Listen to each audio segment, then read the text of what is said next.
Y en este caso, ¿cómo se realizaría la necesidad?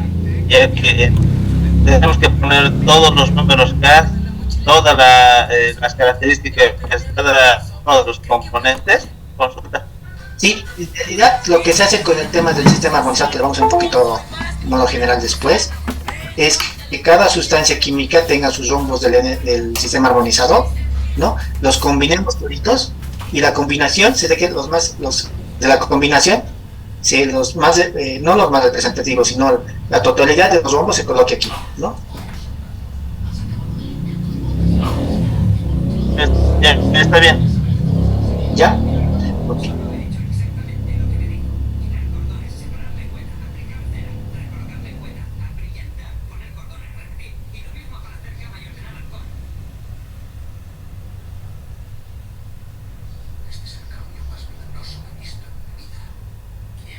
Vamos a ver en modo rápido lo que es los rombos de 704, que es importante también que los conozcan, porque el objetivo de esto es el fácil de conocimiento, ¿no?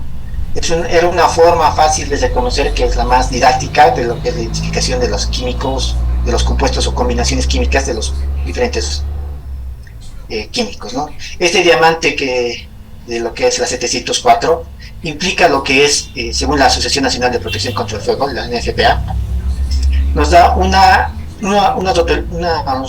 unos rombos característicos según el tipo y el tipo de químico que estamos utilizando, ¿no? Lo que es PPA, como les indicaba, es un sistema que ya a futuro se va a manejar simplemente en Estados Unidos, ¿no? Ya tendría que solamente manejarse los rombos del sistema armonizado mundial por el último.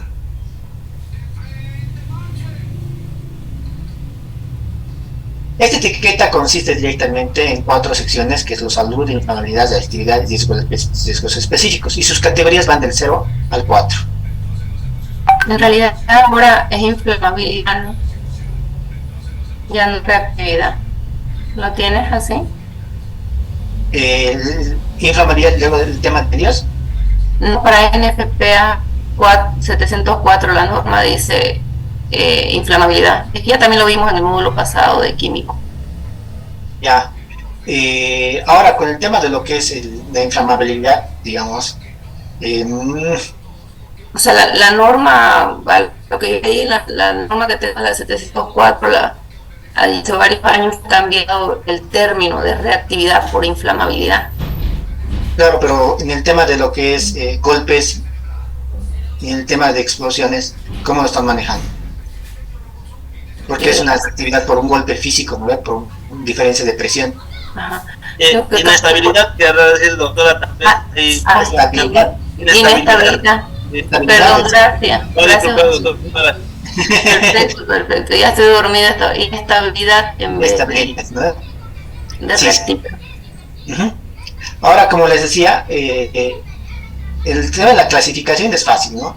Según el grado de lo que es, para lo que es incendio, ¿no? Lo que es del 0 al 1, según el punto de inflamabilidad de cada una de las sustancias. El grado de salud, del 0, que no es ningún riesgo a la salud, y el 4, que es más mortal, ¿no? En realidad, evidentemente se podría ver que se lleva un 4, eso quiere decir que visualmente ya tendrías que utilizar lo que son los equipos autónomos, otra protección mucho más alta que la convencional, ¿no? Y lo que hablábamos ahorita, justamente el rombo amarillo, lo que es el tema de lo que es que una sustancia fácilmente podría explotar, ¿no? Si lo golpeamos, si lo calentamos, ¿no? Y el cambio químico, según el cambio químico, dependiendo de la temperatura, ¿no? Y otros factores externos de la misma sustancia, ¿no? Y lo que es la parte blanca, lo que es el tema de lo que es los riesgos específicos, y indica específicamente si es ácido o alcalino, corrosivo o tienen riesgos de radiación, ¿no? Eso es lo que nos mostraba Azón. Los rombos, estos son unos ejemplos de los rombos de la NFPA, ¿no? Que se utilizan normalmente. Ahora, un gran error colocar el rombo de NFPA para un transporte de manejo, para transporte de químicos, ¿no? El rombo de NFPA es simplemente para almacenamiento, no es para transporte, ¿no? Si ustedes ven un camión no sé, cisterna con un zombo en FPA, está mal, ¿no? Y normalmente se puede identificar eso cuando sale del país este camión, ¿no? Y ya directamente lo están bloqueando por un tema de lo que es mala información de lo que es manejo de químicos. ¿Ya? Esto está mal, no se debe, que es el transporte, ¿no? Este tipo de osgores, como dice aquí, ¿no? No se debe manejar, ¿no? Los homos del NFPA no son para eso, son los homos de las Naciones Unidas y ya ahora se juntó con el tema sistema armonizado. Vamos a ver la clasificación de materiales peligrosos según la ONU, ¿no? Tenemos 9 grupos de lo que se maneja, lo que es el transporte de lo que es los homos de la ONU, ¿no? Entonces, esta clasificación que ven explosivos, gases, líquidos, sólidos, oxidantes, venenos, radiactivos, corrosivos y una mezcla de los mismos, tiene que estar claramente identificado según el tipo, ¿no? Estas clasificaciones, este tipo de información debe que estar claramente identificada en cada uno de los tanques en la ubicación que nos está pidiendo la norma, ¿no? No debe colocarse en otro lugar que no sea. Si hay un cambio de la ubicación, es que ya está mal señalizado. Como ven, estos ejemplos que les pongo por el tema de la forma de la comunicación del peligro, es la forma correcta que lo estamos nombrando, lo que es estancias. Ahora, cuando hay una combinación también podría ser, ¿no? Entonces se coloca según también la combinación de los mismos.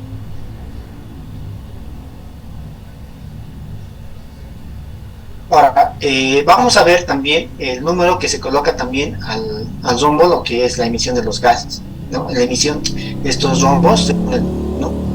Y digamos, colocamos aquí un número 2 que se refiere a lo que es emisión de gases o a presión o reacción química, ¿no? O si colocamos un 6 que es altamente tóxico, ¿no? O 7 es radioactivo, o 8 que es corrosivo, ¿no? Entonces es el número que se coloca en la parte inferior del rombo. Este es el número de clasificación, como han visto, ¿no ve? En la hoja de seguridad había un número de clasificación, ¿no ve? Entonces es el número de clasificación según las Naciones Unidas, que nos sirve como pie para lo que es el libro naranja, de lo que es, en caso de emergencia, cómo deberíamos actuar, ¿ya? Y la fecha de intervención que nos indica el producto que es procedimiento en caso de emergencia y los números de las Naciones Unidas, ¿no? Esto es importante que debería tener cada uno y tendríamos que tener una divulgación también del libro naranja para lo que es el caso de emergencias, ¿no? En caso de emergencias es importante ver que en caso de manejo de químicos actualmente estamos manejándola incorrectamente, ¿no? En caso de emergencias, lo que te dice la norma, la OSHA, para lo que es manejo de emergencias, primero, tener una lista de sustancias químicas declaradas por la empresa. Segundo, tener a la mano las fichas de seguridad. Hasta ahí tenemos lo que es nuestra legislación local, lo que es manejo de químicos, ¿no? Siguiente paso, ¿qué debe hacerse? Es tener estas hojas de seguridad y las listas de químicos fácil acceso para el caso de cualquier tipo de emergencias, ¿no? Eso quiere decir que en la puerta del ingreso de cualquier empresa debería estar estas hojas de seguridad de fácil acceso y comunicarlo a las personas que nos van a apoyar con el tema de la intervención, ¿no? Y tener todos los mecanismos de emergencias para poder cubrir dentro de una empresa también, ¿no? Y si en el caso que hagamos transporte también, tengamos los mecanismos como empresa para poder evitar una contaminación al medio ambiente, ¿no? Un desarme mayor. El sistema globalmente armonizado, la clasificación de etiquetas de productos químicos, ¿no? Que esta es como les mostraba, este es el grado de implementación de lo que se tiene actualmente. Como ven, amarillo ha sido porque Bolivia ha sido capacitada en lo que es sistemas armonizados, tanto el Ministerio de Medio Ambiente como el Ministerio de Trabajo fue capacitado para la implementación de esto. Eso le digo hace 10 años atrás, ¿no? Lastimosamente las autoridades cambiaron todo el panorama y ya nadie conoce en estos ministerios de que quería implementarse, ¿no? Ahora, como ven, estos son los países que ya están avanzando con el sistema de lo que es sistema armonizado. Estos naranjas que ya tienen un grado de avance sustancial. y los amarillos que están en proceso de avance, y los blancos que aún no se ha visto, ¿no?, el proceso. Pero lastimosamente este sistema es esta fotografía es de hace 2 o 3 años, ¿no? Y actualmente ya todo está morado, entonces en todo lo que es Latinoamérica y Sudamérica, ¿no? Igual que lo que es África y Asia.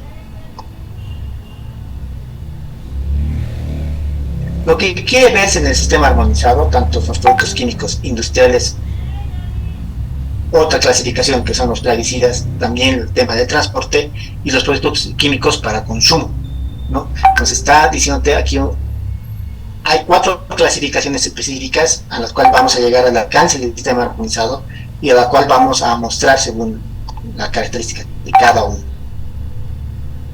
Las exclusiones del sistema armonizado se van al tema farmacéutico, alimentario, cosméticos y al tema de plaguicidas.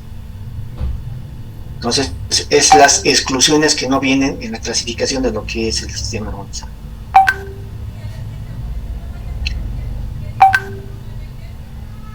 El sistema armonizado, globalmente armonizado, oligopúrpura, como se dice.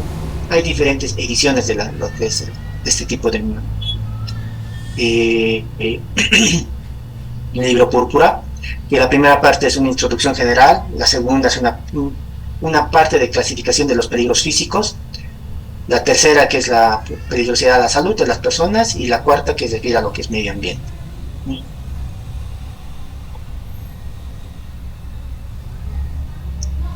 Las etiquetas del sistema, como pueden ver, son una clasificación, una etiqueta característica para que ustedes puedan fácilmente identificar qué pasaría si en el caso de que pase alguna afectación. Como este ejemplo que tenemos aquí un objeto corrosivo, aquí tenemos un inflamable, aquí un efecto explosivo, aquí podemos tener un veneno, ¿no? Este puede explotar, ¿no? O aquí tenemos un gas que puede ser sometido a presión, o aquí una característica específica que pueda ser comunicado mediante los otros rombos de la información, ¿no?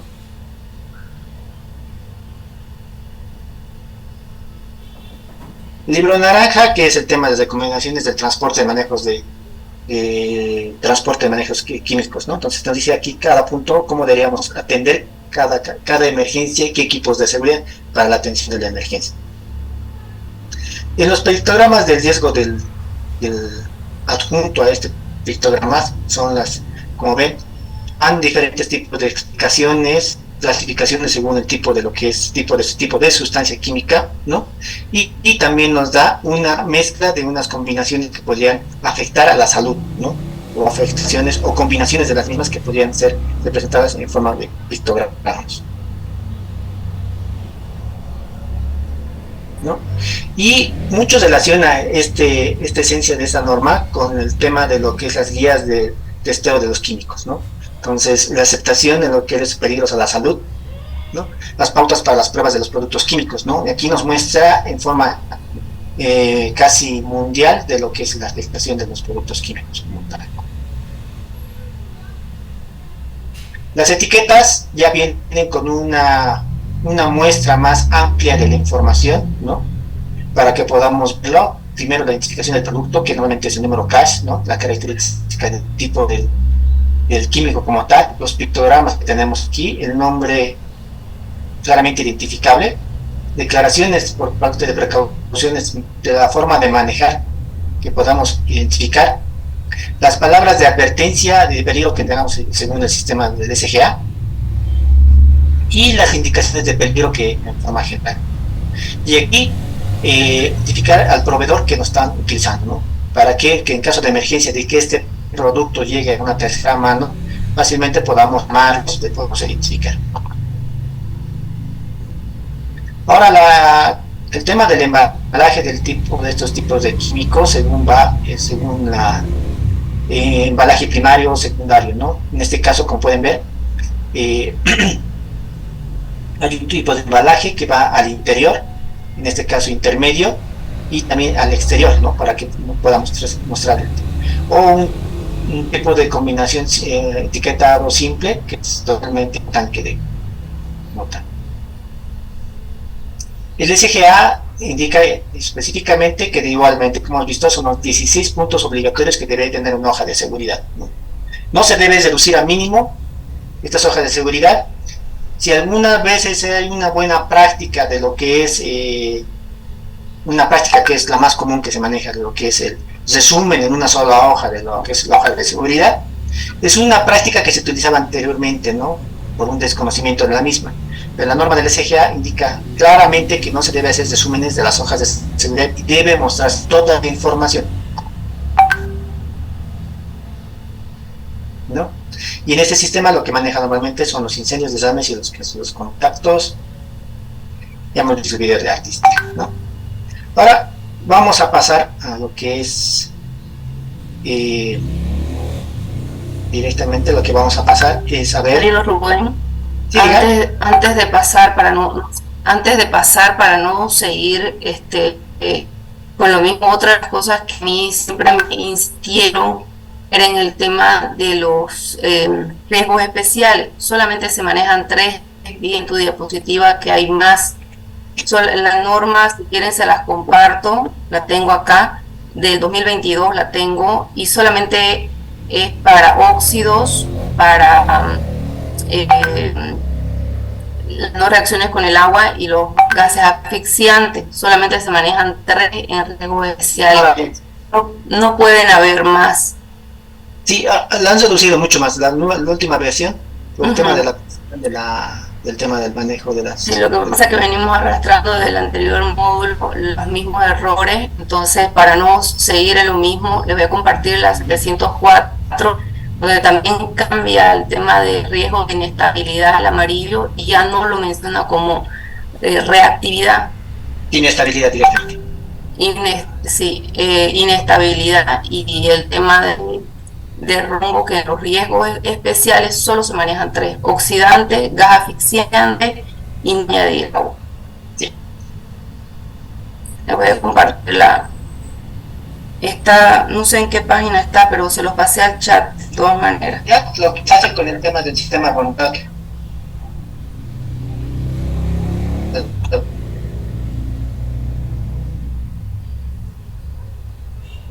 Un poquito, fíjate, la combinación, los de la combinación, los más, no los más representativos, la totalidad se coloca aquí, ¿no? Ya está bien. ¿Ya? Ok. Ahora vamos a ver un video que va a complementar la información que estamos viendo en la hoja de seguridad, que es la forma de la explicación de los TLBs, ¿no? Que es algo bien importante que deben conocer ustedes. Vamos a ver lo que es este tipo de muestras para que los conozcan, porque el objetivo de esto es el fácil de cumplimiento, ¿no? Era una forma fácil de reconocer, que es la más didáctica, pero que es la explicación de los químicos, ¿alguien aclaró una químicas de los diferentes? Ya. Vamos a ver ahora el tema de lo que es ese video que les mostraba, como lo que es los agentes de los TLBs, que es importante que ustedes lo conozcan. Que es importante que ustedes lo conozcan con referencia a lo que es ese tipo de químicos, si no debería calcularse referente a lo que es el TLB. La analítica, como parte de la gestión de riesgos, mide periódicamente la concentración de los agentes químicos presentes en el ambiente laboral para realizar el seguimiento en los sistemas de vigilancia, implementar las acciones de prevención y establecer los controles administrativos y de ingeniería requeridos. El artículo 154 de la Resolución 2400 de 1979 cita a la ACGIH como referencia obligatoria de los valores de las concentraciones máximas permisibles actualizadas, tanto de las sustancias que se encuentran suspendidas en el ambiente laboral como de sus metabolitos a través de los índices biológicos de exposición o BI. Para explicar la estructura de la tabla, citaré como ejemplo los valores de referencia del benceno. En el caso de este agente químico, la tabla nos aporta un número importante de valores como lo son el número CAS del benceno, los valores límites permisibles, TWA, Estel, el peso molecular y el tipo de afectación a los órganos del cuerpo humano. Observemos entonces en la tabla que el número CAS del benceno es 71432, mientras que su peso molecular es 78.11. El TWA es la concentración del agente químico para una jornada laboral convencional de 8 horas y una semana laboral de 40 horas, a la que se cree que casi todos los trabajadores pueden estar expuestos repetidamente, día tras día, por una vida útil sin que se presenten efectos adversos. En la tabla podemos observar que el valor del TWA del benceno es de 0.05 partes por millón. Vale la pena aclarar que cuando la jornada laboral supera los tiempos descritos, se hace necesario aplicar el factor de corrección, para lo cual se utilizan diferentes métodos, siendo el modelo Brief-Scala el de uso más práctico. El TLB-Stel es la concentración a la que se cree que casi todos los trabajadores pueden estar expuestos continuamente durante un corto periodo de tiempo sin sufrir una irritación, un daño tisular crónico o irreversible, los efectos tóxicos dependientes de la tasa de dosis o una narcosis con grado suficiente para aumentar la probabilidad de un accidente de trabajo, un autorrescate fallido o reducir la eficiencia de trabajo. En este caso observamos que el valor del Estel del benceno es de 2.5 partes por millón. Así las cosas, el principal uso del Estel es para complementar el TWA cuando existen efectos agudos de una sustancia cuyos efectos tóxicos son principalmente de carácter crónico. Vale la pena resaltar que cuando se exceden los valores del TWA diario, no necesariamente el Estel protege contra los efectos del agente químico. En las anotaciones podemos observar que la tabla describe que el benceno es una sustancia clasificada como A1 en la clasificación de la IARC, es decir, es un carcinógeno para los seres humanos. Y en la base, la tabla describe que el benceno produce leucemia a los trabajadores expuestos.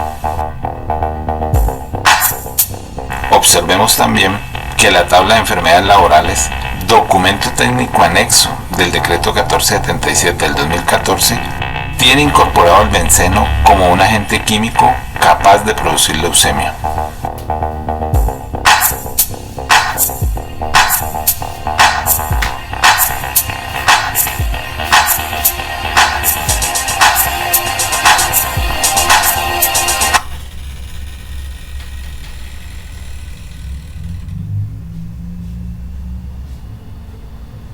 Como han visto, en forma general, es lo que muestra lo que es una hoja, lo que tiene que tener los TLBs, cómo se debería analizar el factor de los TLBs, ¿no? Para hacer un muestreo como tal. Ahora vamos a ver, ¿no?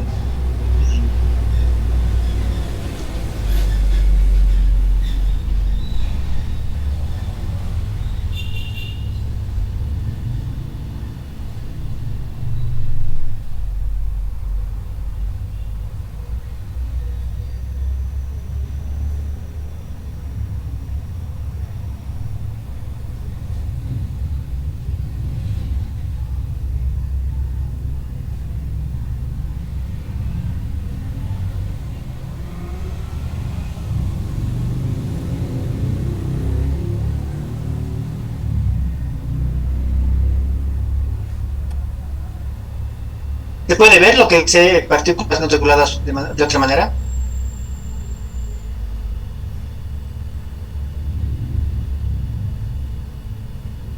Sí. Ya. Bueno, esta es una traducción que se ha hecho un poco forzada con el tema de lo que es lo que es la norma de NIOSH para lo que es evaluación de lo que son partículas o polvos totales en un ambiente.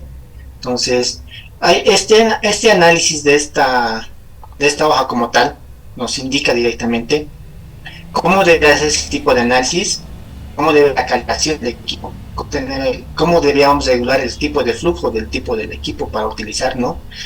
La exactitud que deberíamos tener, la precisión para el grado de aplicaciones, la aplicación, las interferencias, los métodos a utilizar para este tipo de evaluación química de los polvos, ¿no? El tipo, cómo debemos tener, qué tipo de variables debemos analizar, hasta el tipo de balanza para medir el micraje que vamos a tener, el tema de lo que es la sustancia, y cómo debemos hacer la precaución del tipo de los filtros, ¿no? Estas son normas de la NIOSH que se maneja para lo que son diferentes tipos de químicos, ¿no? Este ejemplo que he hecho para polvos totales, voy a mostrarles ahora lo que es un video explicativo para polvos respirables, ¿ya? En la cual nos muestra cómo deberíamos analizar el tipo de muestra según la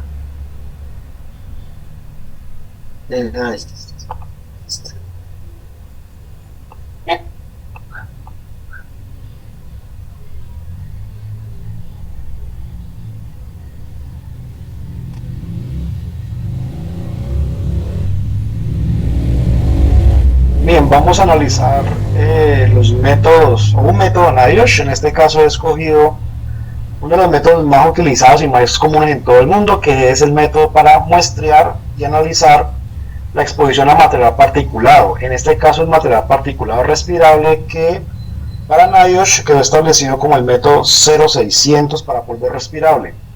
El método para polvo total tiene un número diferente, que es el 0500.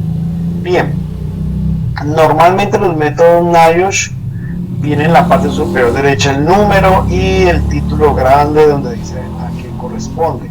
También traen los TLBs, sin embargo es bueno verificar que esos TLBs estén correctos. En este caso coincide que para Colombia debemos aplicar ACGIH y pues en este caso está bien el método y está actualizado el TLB.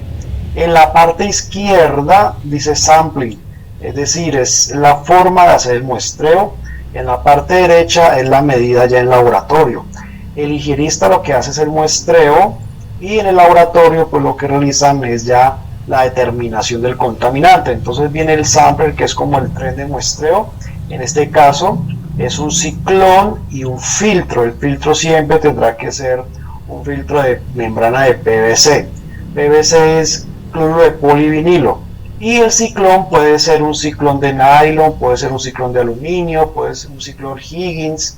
Hay que tener en cuenta que dependiendo del tipo de ciclón, pues así mismo yo debo calibrar la bomba a flujos diferentes. Por ejemplo, el ciclón de nylon, que es el que más se usa, es a 1.7 litros por minuto.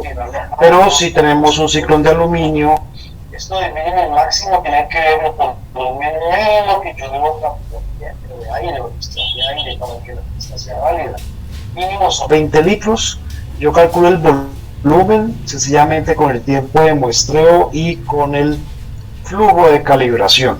Y máximo recomienda NIOSH que sea de 400 litros. Esta rutina indica que la muestra no hay que refrigerarla, de hecho es una membrana con un polvo depositado, no hay que refrigerarlo, no hay que hacerle nada. La muestra es bastante estable, puede durar muchos meses estable, siempre y cuando el polvo no se pierda. Y NIOSH recomienda de 2 a 10 blancos por set. El blanco es un filtro que se lleva al sitio de muestreo, pero no se le instala el ciclón, es como un testigo como tal. Bien, en la parte de medición, el método de análisis es por gravimetría. ¿Qué es la gravimetría? Es el pesaje del filtro, se pesa antes y después. El analito, el contaminante, es el polvo respirable, el polvo como tal, la fracción de respirable. La sensibilidad de la balanza, es decir, no sirve si una balanza no tiene como mínimo 0.001 miligramos. Tiene que ser utilizada la misma balanza antes y después del muestreo. Y digamos que la calibración debe tener un tipo de certificado. La balanza tiene que estar calibrada. Finalmente el EOD es el límite de detección, que eso depende pues mucho del tipo de balanza que utilicemos. Bien, aparece la aplicabilidad, las interferencias y otros métodos que pueden ser leídos para corroborar esta información. Finalmente ya vienen los equipos que se requieren: filtros, ciclones, bombas de muestreos personales. Las bombas deben tener la capacidad de como mínimo 1.7 litros, máximo 2.5 litros para la calibración. Y luego ya vienen cómo se deben preparar las muestras. Las muestras hay que prepararlas, introducir el filtro en el cassette. Hay cassette de 2 cuerpos, hay cassette de 3 cuerpos, y luego explica que el equipo del tren de muestreo tiene que conectarse al trabajador ya una vez calibrado a los flujos que les dije anteriormente. Hay que hacer unos controles de calidad para garantizar que las muestras, el pesaje de las muestras, den los resultados que son adecuados, y pues recomienda que para cada set de filtros se utilicen blancos. Finalmente establece la fórmula para la cual se determina la concentración, que depende del volumen. El volumen sale de la cantidad de aire que pasó por la bomba, por la manguera, y hay que restarle el peso, la concentración del blanco. Esta concentración debemos obtenerla en miligramos por metro cúbico, no en partes por millón. Finalmente habla de la precisión y unas referencias. De esta manera pues el método NIOSH le permite a uno, digamos, tener una garantía y conocimiento de cómo tomar la muestra y cómo se va a analizar.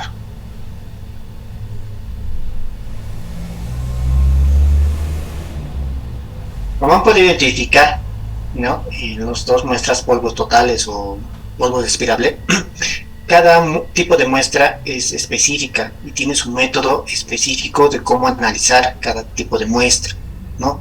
Desde el flujo, el cuánto tiempo, el tipo de característica de la bomba, ¿no?, y las condiciones que deben hacerse hasta cómo armar el equipo, ¿no? Entonces eso nos muestra cómo deben ser las características cuando nosotros solicitamos un tipo de monitoreo, digamos polvo despirable, y bajo qué características como mínimo debería tener para hacer un informe de este tipo de análisis, ¿no? Como han visto, dice tanto como el equipo que va a utilizar para la medición, como el laboratorio que va a utilizarse para análisis de la muestra, ¿no? Eso es más que todo, ¿no? Ahora, tenía un error con un video que es muy bonito mostrarles cómo se hace el tema de la calibración y el uso y el manejo de los equipos, que porque muchas palabras se utilizaban que son referentes a los equipos de muestreo como tal, no he podido abrir el archivo, pero voy a encontrar el archivo otra vez en YouTube, lo voy a mostrar para que ustedes lo puedan ver.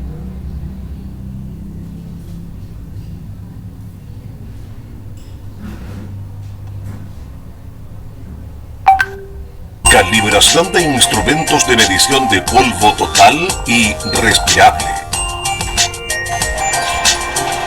Existen muchas actividades laborales que generan emisión de polvo a la atmósfera de trabajo, entre los que podemos encontrar corte y pulido de materiales, excavaciones, demoliciones, chancado y molienda de rocas, tronaduras, etc. La exposición a polvo en el lugar de trabajo es un problema que afecta a muchos trabajadores de diversos rubros, tales como minería, fundición, construcción, textil, panaderías y agricultura.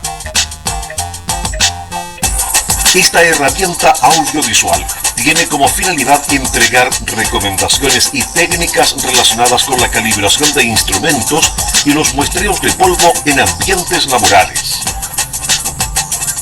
El correcto uso de los instrumentos de medición de polvo, unido a una apropiada selección de los trabajadores a evaluar, nos permitirá contar con una base sólida de información para establecer claramente la magnitud de la exposición y de qué manera podremos establecer los mecanismos óptimos para su control.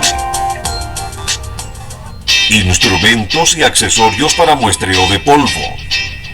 La bomba de muestreo es un instrumento portátil, compacto, con baterías recargables y que está diseñado para aspirar aire a un caudal constante que el usuario debe calibrar antes de hacer el muestreo y después, y que presenta una variabilidad máxima de un más o menos 5%.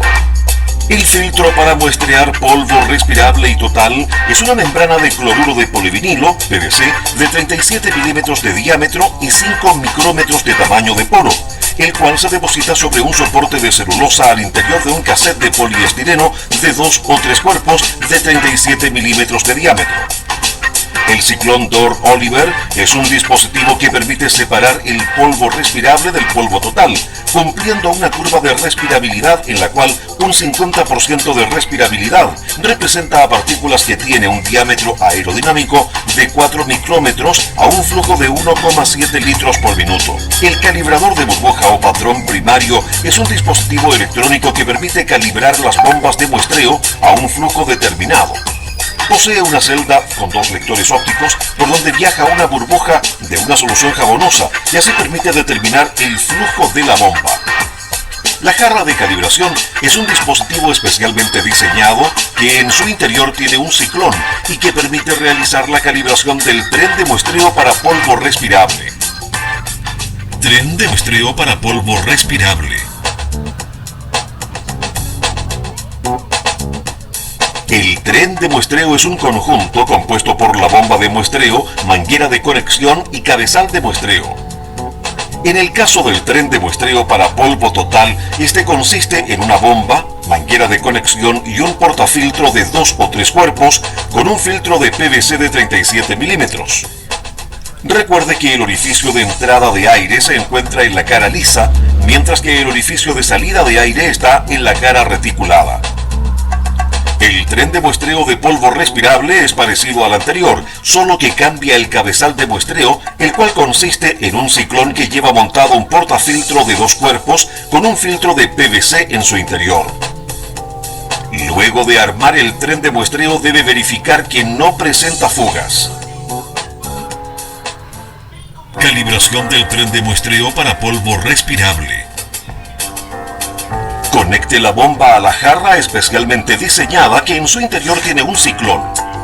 Este tiene un filtro en su interior que presenta las mismas características que el filtro que se utilizará en terreno con el fin de que la pérdida de carga sea la misma. Conecte la salida de la jarra con una manguera de conexión a la entrada superior del calibrador. Encienda la bomba y pulse algunas veces el generador de burbujas del calibrador para que pasen algunas de ellas a través de la celda y se pueda ambientar. Burbujas. Observe la forma de la burbuja y si sube correctamente. De existir alguna anomalía en ella, debe eliminar el valor obtenido. Cuando esta operación se realiza correctamente, observe el valor señalado en el display de calibrador y proceda a ajustar el flujo de la bomba utilizando un destornillador de paleta. Una vez realizado el ajuste de la bomba a un flujo predeterminado, tome 10 valores y obtenga el promedio aritmético de este, el cual debe ser registrado. Después de realizar el muestreo en terreno, debe verificar el flujo de la bomba. Para ello, debe conectarla como en la etapa anterior. Pulsar el generador de burbujas para la ambientación de la celda, realizar 10 lecturas y obtener el promedio aritmético de flujo. Este valor, compárelo con el valor registrado antes del muestreo. Si la diferencia es menor a un 5%, el muestreo es válido. Calibración del tren de muestreo para polvo total. Conecte el tren de muestreo configurado para polvo total al calibrador a través de una manguera. Encienda la bomba y pulsa algunas veces el generador de burbujas del calibrador para que pasen algunas de ellas a través de la celda y se pueda ambientar. Luego presione el generador de burbujas. Observe la forma de la burbuja y si sube correctamente. De existir alguna anomalía en ella, debe eliminar el valor obtenido. Cuando esta operación se realiza correctamente, observe el valor señalado en el display de calibrador y proceda a ajustar el flujo de la bomba utilizando un destornillador de paleta. Una vez realizado el ajuste de la bomba a un flujo predeterminado, tome 10 valores y obtenga el promedio aritmético de este, el cual debe ser registrado. Después de realizar el muestreo en terreno, debe verificar el flujo de la bomba. Para ello, debe conectarla como se señaló anteriormente. Pulse el generador de burbujas para la ambientación de la celda. Realice 10 lecturas y obtener el promedio aritmético de flujo. Este valor, compárelo con el valor registrado antes del muestreo. Si la diferencia es menor a un 5%, el muestreo es válido. Toma en terreno.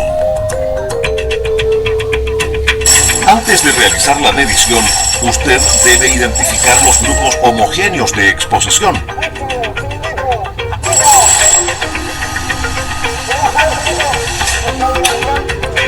Luego, instale el tren de muestreo en el trabajador seleccionado.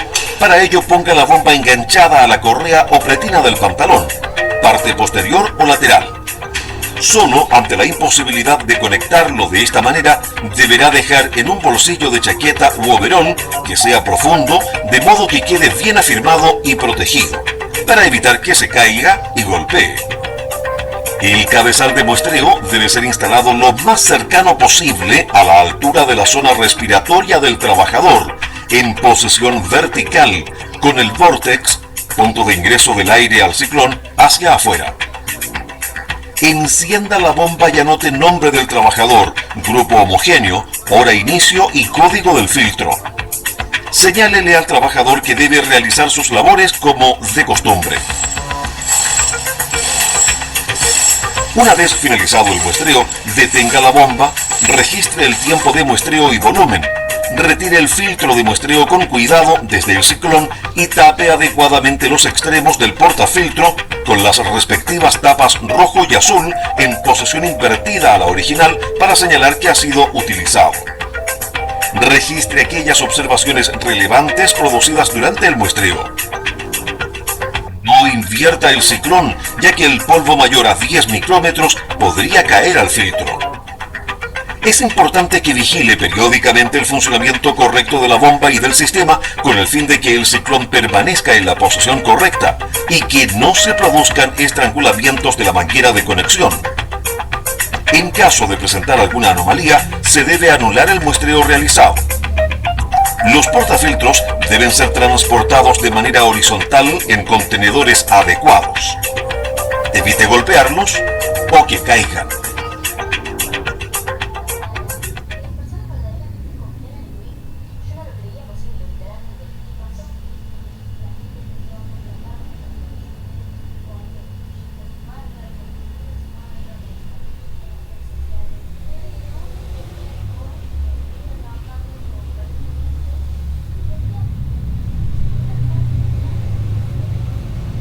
¿Qué les pareció el video? Interesante, ¿no? La forma de cómo debería ser el tipo de muestra, ¿no? Algo que importante que es recalcar en el tema de lo que es monitoreos, como han visto, han hecho monitoreos en la construcción, ¿no? Entonces, habitualmente no lo hacen, la gente no solicita el tipo de muestreo. Lastimosamente, lo que se hace directamente es la protección personal. Si ven si aplica o no aplica, entonces se debe hacer en la cuestión, es bien importante, ¿no? La sílice normalmente lo que se hace en polvos respirables y todo, es más, lo aplican más para el tema de la minería, que sí también aplican, ¿no? Pero también es para otros rubros, ¿no? Que debe hacerse este análisis para lo que es este tipo de exposición, ¿no? Que es ¿Alguna otra pregunta? ¿Alguna pregunta?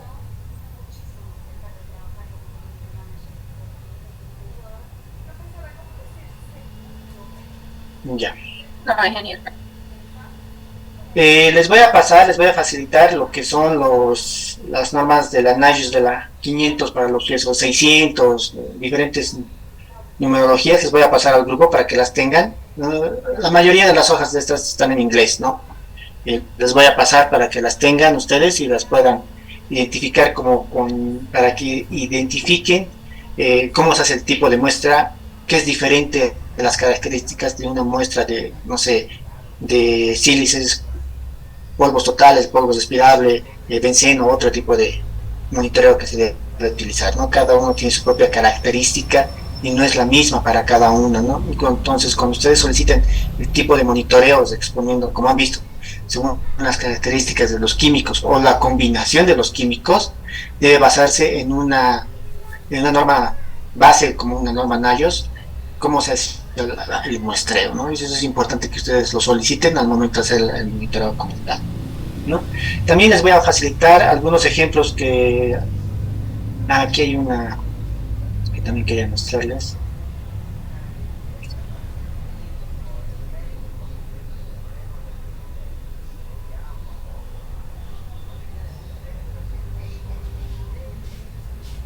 Esta hoja de seguridad que es utilizada, que ha sido creada en Latinoamérica. ¿Ya? En esta hoja de seguridad se pueden, como pueden identificar muchos, este compuesto que si bien se ha sido utilizado y ha sido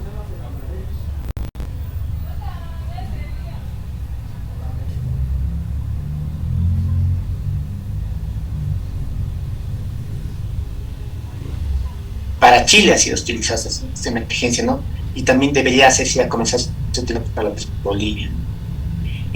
Aquí en esta hoja de seguridad manejan lo que es el transporte del manejo de químicos, los bombos de las Naciones Unidas, los bombos del sistema armonizado, y también hay una combinación con los bombos del FPA, que es válido utilizarlo para este tipo de información del uso del químico como tal, ¿no?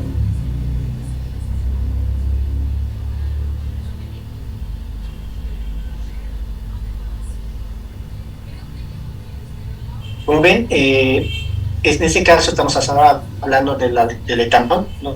Un nombre común o genérico, coledrico. Entonces ya es un solo compuesto que se debería solicitar el monitoreo solamente del etanol, ¿no? Como tal, ya no de la combinación. En este caso ya no hay combinación de los mismos. Y también lo mismo, ¿no? ¿Qué pasa que en caso de primeros auxilios, en inhalación, contacto con la piel, contacto con los ojos, la digestión,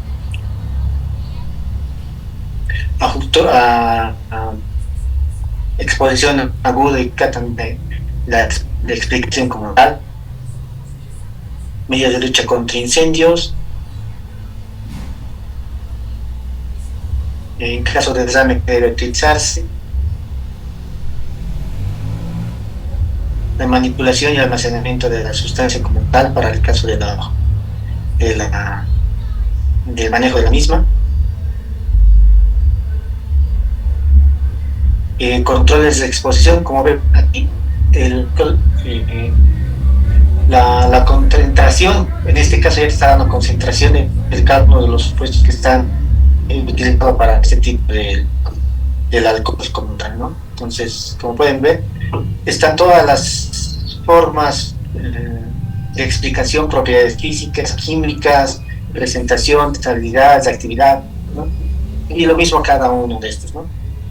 Como les había explicado lastimosamente a un principio, nosotros en Bolivia no vamos a poder hacer este grado de análisis para nuestras hojas de seguridad en forma nacional. Si queremos lograr de esta forma, la tenemos que sacar afuera con laboratorios que nos sustenten la información que estamos plasmando, ¿no? Y según la explicación de las Naciones Unidas para la creación de las hojas de seguridad, el creador de las hojas de seguridad debería guardar esta información como respaldo para la creación de las hojas de las fichas de seguridad. Esta información debe estar guardada como parte de lo que es la información de lo que es seguridad.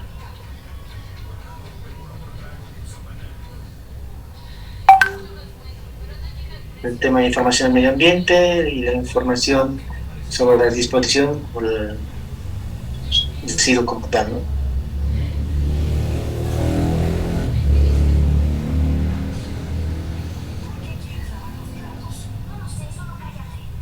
Y otra información si de caso se requiere, ¿no? Las fechas de revisión y tal.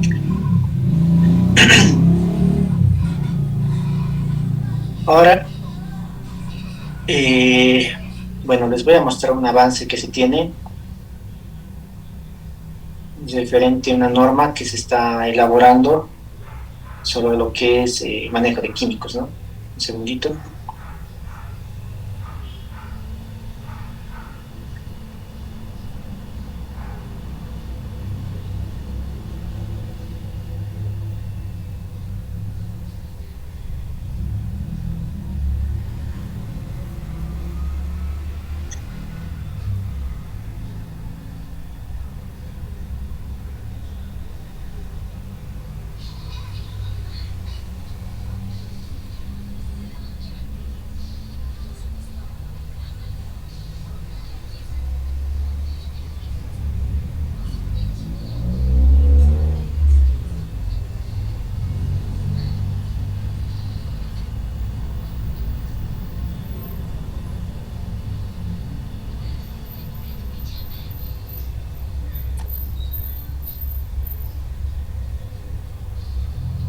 Les voy a mostrar un proyecto que se está haciendo actualmente de lo que es esa NTS, de lo que es manejo de productos químicos peligrosos, que está basada en la normativa colombiana, que lo que se refiere al control de lo que es la adopción del sistema armonizado, los controles que deberían utilizarse para lo que es manejo de productos químicos peligrosos.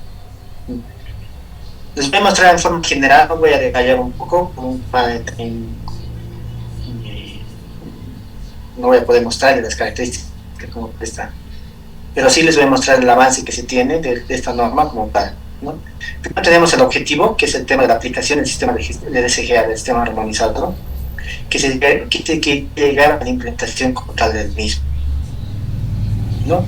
Hay una explicación referente a la terminología que se va a utilizar de esa norma, de diferentes aspectos, tanto las hojas de seguridad, referente a la simbología, de la simbología que está utilizando, el rotulado de las mismas, las mezclas, cómo se determina un producto, qué sustancia de mutación, mutágena, ¿no? Diferentes tipos de sustancias químicas puras, simples, ¿no? Entonces, eso, vapores, ¿no?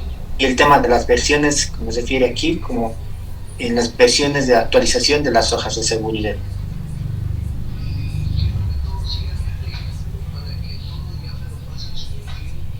Hay el hecho del empleador de tener listado las sustancias químicas, tener el tema de la capacitación que tan como mínimo, contenido mínimo para lo que es la protección, como contenido mínimo de capacitación del trabajador, ¿no? Utilizar siempre las hojas de seguridad del fabricante, utilizar lo que es las fichas de seguridad o FLT para lo que es la implementación de las medidas recomendadas por el fabricante, señalización, el reemplazo de las etiquetas en caso esté dañado, cómo debemos almacenar, la información que debemos soportar en caso de divulgación de esta misma sustancia,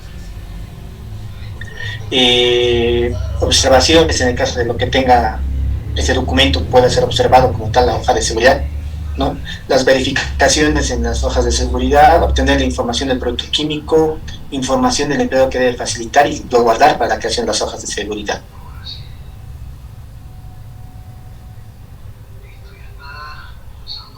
Aquí ya están indicando el tema de la implementación de las hojas de seguridad, de todas las recomendaciones que deben tener las hojas de seguridad para explícitamente indicarlo, ¿no? También muestra el tema del peligro de los productos químicos peligrosos, la combinación, la fuente de información que debe analizarse desde el hecho de que desde dónde debe venir la información, desde el producto, desde el creador de la hoja de seguridad, desde el productor químico como tal, ¿no? La información que debe estar recopilada, ¿no? De este tipo de químicos. También indica cómo debíamos informarnos, bajo qué portales, otro tipo de información que pueda hacer para que nos ayude a crear la hoja de seguridad como tal.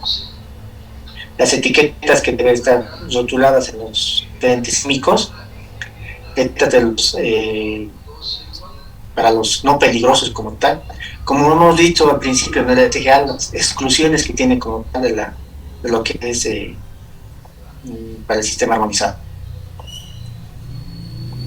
Ese debe hacer en caso de etiquetas, en tema de mezclas y todo. También es importante ver este avance de lo que es los límites de corte de concentraciones de los cancerígenos, las sustancias que pueden causarnos cáncer como tal, órganos, componentes, límites de concentración que debemos tener, a lo que es el análisis de toxicidad y el grado el tipo de toxicidad que debemos tener. Tamaño de la etiqueta que debemos manejar como mínimo para una rotulación adecuada, ¿no? Los pictogramas que debemos pasarnos, ¿qué pasa si tenemos envases muy pequeños? ¿Cómo debería ser la señalización, la información de la etiqueta? El reetiquetado, ¿cómo debemos manejar el tema de las etiquetas para el tema de cuando se destroza del recipiente original? Las fichas de datos de seguridad, que como han visto son los 16 puntos que son obligatorios en la creación de las hojas de seguridad, ¿dónde deben ser almacenadas? caso de emergencia, qué información debe tener, la disponibilidad y todo aquello que se maneja referente a la hoja de seguridad.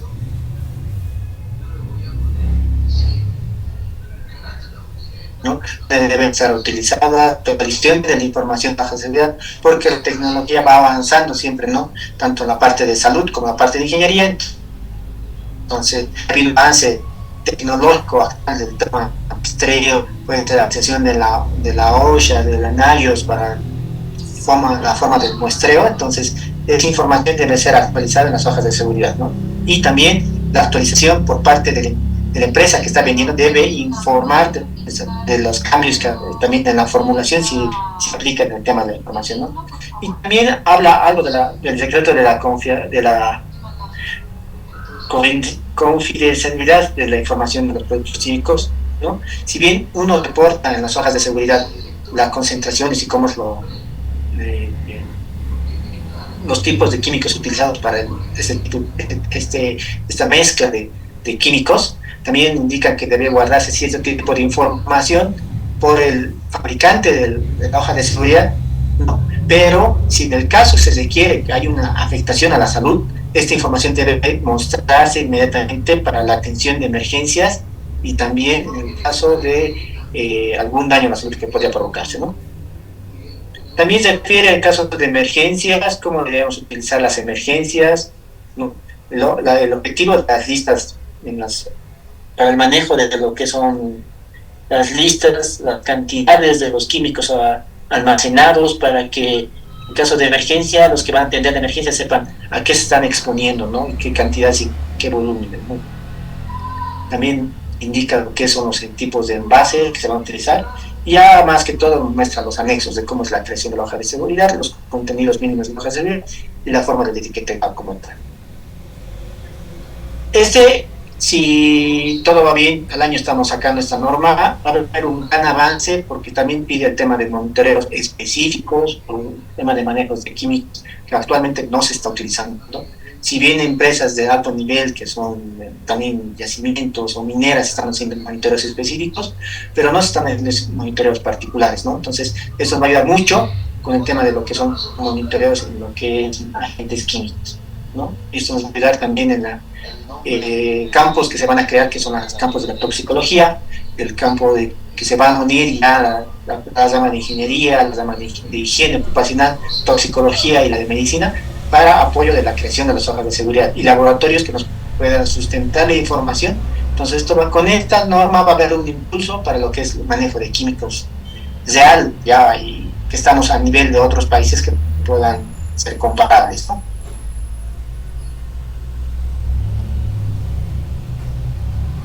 ¿Ok?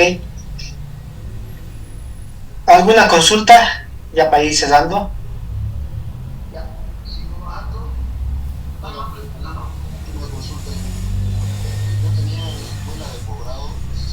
No hay consultas. Bueno, damos por concluido la clase del día de hoy. Ya nos vemos el día viernes con el tema. Tenemos clases que compensar, 2 clases que tenemos que compensar la siguiente semana, y ya vamos a estar hablando de la evaluación que se va a tomar para el tema de todo el módulo, ¿no? Tenemos un ejercicio del tema de eliminación que va a ser un porcentaje de la nota que vamos a verlo, y ya el examen final, ¿ya? Y para eso ya que estemos listos, la información también ya la tienen que se presentó para que la cuelguen, para que tengan a disposición ustedes, para que ya comiencen a estudiar, ¿ok? Listo, muchas gracias a todos, nos vemos el día viernes. Ya, está bien, ingeniero, solo no se olvide de mi asignación para pensar. Sí, ya estamos viendo, no te preocupes. Gracias, ingeniero, hasta la próxima clase. Bueno, solamente tenemos 2 presentaciones en la plataforma, ¿no? Eso es nada más. No, son 3. Tenemos iluminación, tenemos el de... A la NTS en la iluminación. Ya, no, son varias. A ver, dame un segundito, Doc. En la plataforma solamente está la planilla vacía, iluminación y ya. El ruido ocupacional y iluminación, ¿verdad? En una pero 2 presentaciones, ¿no? Iluminación y ruido. Ya, no soy la de manejo de químicos. No, me imagino que ya la subirán. Ya. lo que está manejo de químicos, las normas de la SGH, también está la versión 2020 de los TLBs en español para que lo puedan ver, y hay versiones más actuales en inglés, ¿no? Pero para que lo puedan ir revisando, ¿no? Y la norma de ANACH también para que puedan revisarlo por el tema la toma de muestra, ¿no? Cómo se debe hacer la toma de muestra y el laboratorio cómo debe analizarse, ¿no? Ok, muchas gracias, nos vemos el día viernes. Buenas noches. Buenas noches. Hasta luego.